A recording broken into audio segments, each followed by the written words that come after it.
This is a discussion on GPAT 2020 questions and answers with their explanations. Here comes the part 1 of the same. First question in this session is: in capsule making, the bloom strength of gelatin is proportional to molecular weight of gelatin and is a measure of. The answer is cohesive strength of the cross-linking that occurs between gelatin molecules. From this question, we understood that bloom strength of the given sample of gelatin is proportional to its molecular weight, and the bloom strength is the measure of cohesive strength. We know the difference between cohesion and adhesion. Adhesion means the intermolecular attraction between dissimilar molecules, while cohesion means intermolecular attraction between similar molecules. Here, cohesion takes place between gelatin molecules. As the strength of the cohesion increases, the strength of the given gelatin mass increases. This strength can be measured by using a value known as bloom strength. Now, we will move on to the explanation regarding this question asked in GPAT 2020. This question is about bloom strength. Now, we will see the details about bloom strength. Bloom strength and viscosity. These are the physical properties of gelatin. The strength and stiffness of different samples of gelatin varies. So, to measure the strength and stiffness, we need a parameter. That parameter is known as bloom strength. Theoretically speaking, bloom strength depends on the average molecular weight of the constituents of given sample. As bloom strength increases, strength of the gelatin increases. That means higher the bloom value, then higher will be the gelatin strength. Bloom strength or bloom value, both terms are same. This bloom strength or bloom value generally varies between 30 and 300. If the bloom strength is below 150, then we can call that sample as low bloom sample. And if the bloom strength is between 150 to 220, we can call that gelatin sample as medium bloom sample. And if the bloom strength of the given sample is between 220 and 300, we can call that sample as high bloom sample. Now we continue the explanation part. Now we will see the procedure used to detect bloom strength. For this test, we need plungers of different weight. The weight should be expressed in grams. Now we will use the plunger to depress the surface layer of given gelatin mass. Initially we start with a plunger of low weight and gradually we increase the weight. And the thing is, we have to find which plunger is needed to depress the surface by 4 mm. And weight of that plunger expressed in grams is the bloom strength. Means bloom strength is expressed in grams.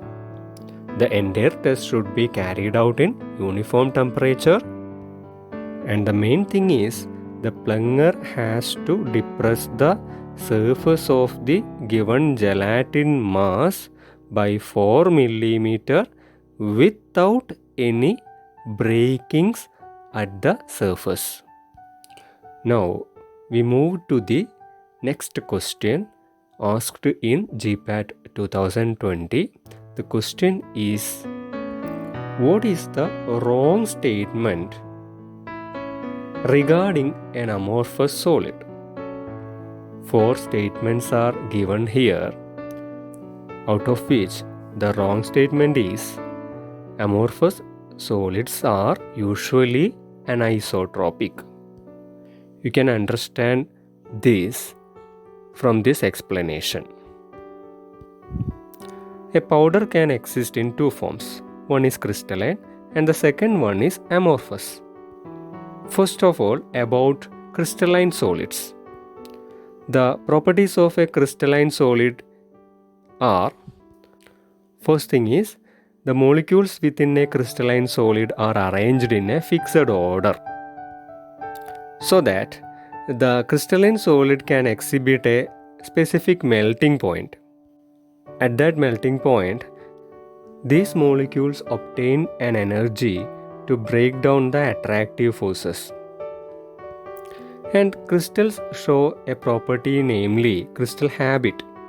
Crystal habit means outer appearance of a crystal. That may be sphere, cube, needle, etc.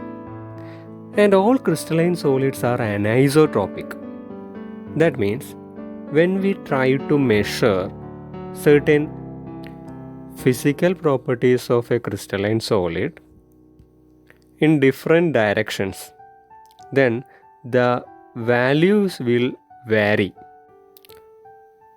We can understand this from an example. When we measure the strength of a wood, the strength of the wood will be maximum at the central core, and around the core the strength will be less. Means when we measure the strength of the wood in different directions, the strength will be different. We can correlate this example with the term anisotropic. Crystalline solids are anisotropic. Now coming to amorphous solid. Here the molecules are packed in a non-fixed or a random order, so that amorphous solids do not possess a melting point. Then how the transformation from a solid to a liquid takes place? As we increase the temperature, solid to liquid transformation occurs over a range of temperature. Means there will not be a specific melting point. The process of melting takes place gradually, that is, over a range of temperature. Another property, all amorphous solids are isotropic. That means when we measure certain physical property of amorphous solid, that will be uniform in all directions. Earlier we stated that there is no specific melting point for amorphous solid. The transition takes place over a range of temperature. Now we should see the term glass transition temperature. Glass transition temperature is a characteristic of amorphous powder. By definition, glass transition temperature is the temperature at which state of the solid transforms between rubbery and glassy. Means below glass transition temperature, amorphous solid exists in a glassy state. In glassy state, mobility of the molecules will be less, so that amorphous form can exist for a longer time. This is the condition when temperature is below glass transition temperature or TG. And when the temperature goes above glass transition temperature, the amorphous solid goes to a rubbery state. In this rubbery state, mobility of the molecule is high, so that it leads to rapid crystallization. Means all temperatures above glass transition temperature can convert an amorphous solid into a crystalline one. Another term related to amorphous solid is plasticizer. This is a substance added to decrease glass transition temperature. Water is an example for plasticizer. Water can penetrate into the amorphous solid because amorphous solid has large void space. Into that void space, water can easily penetrate. This property leads to lowering of glass transition temperature so that water can be called as a plasticizer. As we said here, amorphous solids can absorb large amount of water. This causes stability problems in amorphous solids. How can we make an amorphous solid? We can do this by solidification process, which happens faster than the crystallization process. Examples are spray drying, ultra rapid freezing, etc. Another method is milling of the crystal forms. Size reduction process of crystal forms can convert the crystal forms into amorphous one. Now moving to the next question. Crenation effect on the cell wall is caused by dash. Solutions, and this effect is dash. The answer is crenation effect of the cell wall is caused by hypertonic solutions, and this effect is reversible. Now we will explain the question. Here we have to understand the term crenation. As we said, crenation is caused by hypertonic environment. Hypertonic environment means the solute concentration within the cell is less when compared with the surrounding extracellular fluid. In such situations, the solvent molecules diffuses out of the cell. This process is known as osmosis. As this process continues, the cytoplasm volume decreases. Means the cell shrinks and the cell membrane develop abnormal notchings.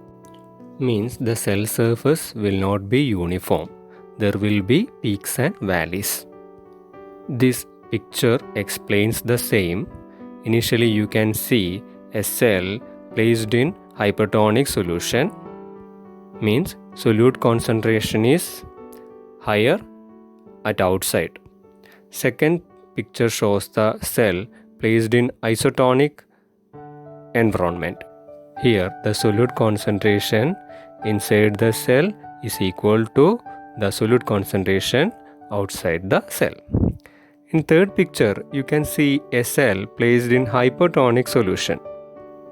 Here, the solute concentration outside the cell is less. The fourth picture shows a cell placed in very hypertonic solution. Means the solute concentration outside the cell is very less. So that the solvent molecule move into the cell and cell starts to grow in size, and after some time the cell may burst.